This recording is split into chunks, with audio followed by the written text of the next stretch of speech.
We'll guide you through how to generate ChatGPT photo prompt ideas using the latest tools and techniques. If you find this helpful, consider subscribing and liking the video. First, open your web browser and go to the ChatGPT website. Make sure you're logged into your account. Once you're in, you'll want to access the New Chat or Compose section, depending on the current user interface, where you can start crafting your prompt. Begin by thinking about the kind of photo you're interested in, whether it's landscapes, portraits, or abstract art. This will help you tailor your prompt to be more specific.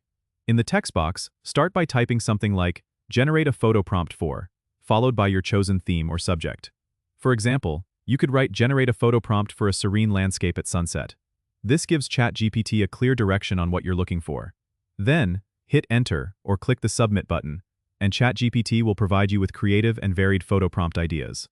You can refine these ideas further by adding more details or constraints, such as using only natural light or focusing on symmetry. If the first set of suggestions doesn't quite hit the mark, don't hesitate to tweak your initial prompt or try different keywords to guide the AI in a new direction. Remember, the key is to be as specific as possible to get the most relevant results. You can also explore various styles or moods, like generate a photo prompt for a vintage-style portrait, or generate a photo prompt for an action-packed sports scene. This will help broaden the scope of ideas and inspire creativity. Keep experimenting with different input variations until you find the perfect inspiration for your photography project. Don't forget to subscribe and comment if this helped you out.